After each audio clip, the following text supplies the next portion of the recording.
جب لوگ جنت میں جائیں گے تو 1000 سال کی مسافت دور ہی ہوں گے کہ جنت کی خوشبو آنا شروع ہو جائے گی، لیکن 4 اشخاص ہیں جو جنت کی خوشبو نہیں پا سکیں گے۔ وہ کون کون سے ہیں؟ ایک قاطع الرحم، جو رشتہ داریاں توڑتا ہے، کبھی اس سے لڑائی، کبھی اس سے لڑائی، کبھی اس سے لڑائی، حالانکہ حکم ہے سل من قطعک وات من حرمک، جو تجھ سے تعلق توڑے تو اس سے تعلق جوڑ، جو تجھے محروم رکھے تو اس کی جھولیاں بھر دے۔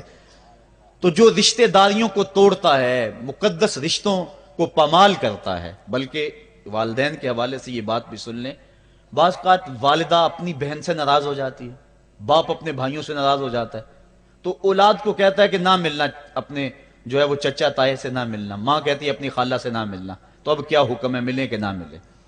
تو علماء نے اس پہ گفتگو فرمائی ہے کہ قطع رحمی حرام ہے، اور ماں قطع رحمی کا حکم دے رہی ہے، کہتی ہے، اور بندہ سوچتا ہے، بچہ سوچتا ہے کہ میری خالہ تو میری ماں کے پیچھے، میرے چچا میرے تائے تو میرے باپ کے پیچھے ہیں، جب باپ نہیں ملتا تو میرے کیا لگتے ہیں، جب ماں نہیں ملتی تو خالہ اور ماموں میرے کیا لگتے ہیں؟ تو وہ ماں کے پیچھے اور باپ کے پیچھے لگ کر ان عظیم رشتوں کو چھوڑ دیتا ہے، جبکہ لا طاعت المخلوق فی معصیت الخالق، خالق کی معصیت میں مخلوق کی اطاعت نہیں ہوگی۔ تو جو یہ چیزیں ہیں قطع رحمی نہیں کی جائے گی۔ علماء نے یہاں طریقہ یہ بیان کیا ہے کہ والدین سے چوری ملے تاکہ ان کا بھی دل نہ دکھے لیکن ان سے تعلق نہ توڑے، چونکہ قطع رحمی کے زمرے میں نہ آئے۔ تو 4 اشخاص ہیں قیامت کے دن جو جنت کی خوشبو بھی نہیں پائیں گے، ان میں سے قطع رحمی کرنے والا، دوسرا بوڑھا زانی، اور تیسرا تکبر کی وجہ سے ٹخنوں سے نیچے شلوار لٹکانے والا، اور چوتھا والدین کی نافرمانی کرنے والا۔ حضور فرمایا یہ 4 اشخاص ایسے ہیں کہ جو جنت کی خوشبو بھی نہیں پائیں گے۔ اور ایک اور 4 اشخاص کی کہانی سنو۔ حضور نے ارشاد فرمایا، اے عمر، اگر مجھے لوگوں کے سست ہو جانے کا ڈر نہ ہو تو میں تمہیں یہ بات کہوں کہ اس خبر کو جا کے گلی بازاروں میں بتا دو اور 4 اشخاص کی جنت کی گواہی دے دو کہ انہیں جنت میں جانے سے کوئی شے نہیں روک سکتی۔ عرض کی حضور کون کون؟ فرمایا ایک وہ عورت جس نے اپنی ساری محبتیں اپنے خامد پہ نچھاور کر دیں اور وہ اس حال میں مری کہ اس کا خامد اس پہ راضی تھا، جنت میں جانے سے اس کو کوئی شے نہیں روک سکتی۔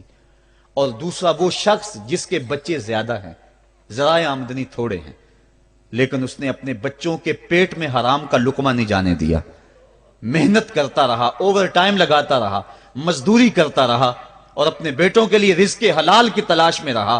وہ بوڑھی کمر پہ بوریاں اٹھا اٹھا کے کام کرتا تھا اور اپنی کثیر اولاد کی پرورش کے لیے اس نے محنت بلی کی اور ان کو حرام کا لقمہ نہیں کھلایا۔ فرمایا قیامت کے دن اس کو بھی جنت میں جانے سے کوئی شے رکاوٹ نہیں پیدا کر سکتی۔ اور تیسرا حضور نے فرمایا وہ شخص کہ جو اپنے والدین کے ساتھ حسن سلوک کرے اور اس کے والدین اس پہ خوش ہوں، اس پہ راضی ہو جائیں۔ اور چوتھا وہ شخص کہ جس نے ایسی سچی توبہ کی کہ گناہوں کی طرف پلٹنا اس کے لیے اتنا مشکل تھا، جس طرح جانور کے تھن سے نکلا ہوا دودھ واپس نہیں جا سکتا، وہ گناہوں کی دنیا میں دوبارہ نہیں جا سکتا۔ تو یہ فرمایا یہ 4 شخص ایسے ہیں، عمر اگر اس بات کا ڈر نہ ہو کہ لوگ سست پڑ جائیں گے تو ان 4 اشخاص کے بارے میں شہادت دے دو کہ یہ دنیا پہ چلتے پھرتے جنتی۔ تو ماں باپ کی خدمت کرنے والا، ماں باپ کو راضی رکھنے والا یقیناً اللہ کی نعمتوں کا حقدار ہے۔ وہ بدبخت ہیں بیٹے جو ماں باپ کو راضی نہیں رکھتے۔ اللہ کے حبیب صلی اللہ علیہ وسلم کی خدمت میں ایک شخص حاضر ہوا اور اس نے اذن جہاد طلب کیا، حضور میں جہاد پہ جانا چاہتا ہوں، مجھے اجازت مرحمت فرمائے۔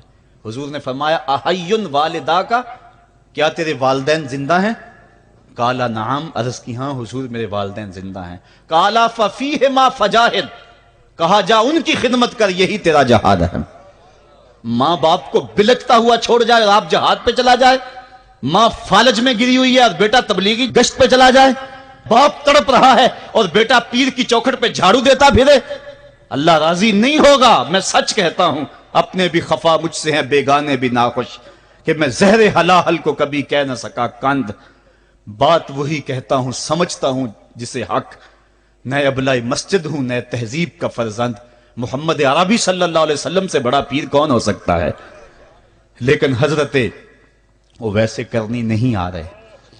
آقا کریم اپنے بٹن کھولتے ہیں اور کرن کی طرف، یمن کی طرف رخ کر کے لمبی سانسیں لیتے ہیں اور کہا میں رحمان کی خوشبو پا رہا ہوں۔ ایک دن صحابہ نے پوچھا بندہ نواز جس کے لیے تڑپتے ہو، جس کی ٹھنڈی ہوائیں آپ کو آ رہی ہیں، وہ آپ کا بڑا پیار کرنے والا ہے؟ کہا ہاں میرے سے بڑی محبت کرتا ہے۔ تو کہا پھر اتنی محبت کرتا ہے تو یمن تو دور نہیں ہے، بلال حبش سے آ گیا، سلمان فارس سے آ گیا، سہیب روم سے آ گیا، اور وہ یہاں یمن سے نہیں آ سکا؟ فرمایا اس کی بوڑھی اور نابینا ماں ہے جس کی خدمت اس کو نہیں آنے دیتی۔ اللہ اکبر۔ اب حضرت اویس کرنی نہیں آئے لیکن خیر التابعین کہلائے، آئے نہیں لیکن حضور ان کی یاد میں تڑپ رہے ہیں۔ اللہ، بلکہ حضور نے فرمایا کہ کوئی جائے اویس بن عامر کو ملے، اور جب ملے تو اس کو کہنا میری امت کی بخشش کی دعا کرے۔ جو ماں باپ کی خدمت کرتا ہے اس سے ثابت ہوا اس کی دعائیں قبول ہوتی ہیں۔ میں نے ایک روایت میں پڑھا ہے کہ جو آدمی روزانہ اپنے والدین کے لیے دعا کرے، والدین زندہ ہوں تب بھی، والدین فوت ہو گئے ہوں تب بھی، یہ عادت بنا لے، روزانہ ماں باپ کے لیے دعا کرے، ساری زندگی اس کے رزق میں بے برکتی نہیں آئے گی، اللہ اس کو رزق کی فراوانی عطا کر دے گا۔ اور جو والدین کے لیے دعا نہیں کرتا اللہ تعالیٰ کی رحمتوں سے محروم ہو جاتا ہے۔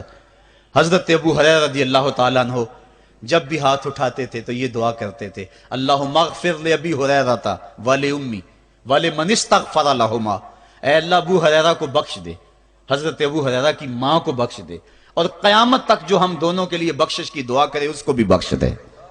حضرت امام محمد بن سیرین ایک بزرگ ہوئے تابعی، جب بھی دعا کرتے تھے یہ دعا ضرور کرتے تھے، اے اللہ ابو ہریرہ کی بخشش کر دے۔ کسی نے کہا کہ تمہیں ابو ہریرہ رضی اللہ تعالیٰ عنہ ان کی ماں سے بڑی ہمدردی ہے؟ کہا ان سے جو ہمدردی ہونی ہے وہ تو ہونی ہے۔ انہوں نے کہا ہوا ہے اللہ ابو ہریرہ اور ان کی ماں کو بخش دے، جو ان کے لیے دعا کرے اس کو بھی بخش دے۔ تو میں دعا کر کے اپنی بخشش پکی کر رہا ہوں۔ تو والدین کے لیے دعا کرنا اللہ کی رحمت کو دعوت دینا ہے۔ تو فرمایا کہ جاؤ اویس بن عامر کو جانا اور جا کے اس کو میری امت کے لیے دعا کا کہنا۔ حضرت سیدنا عمر فاروق حضرت علی المرتضیٰ گئے، جا کے ڈھونڈا، تلاش کیا، اویس بن عامر ملے، حضور کا سلام کہا، بس پھوٹ پھوٹ کے رونے لگے۔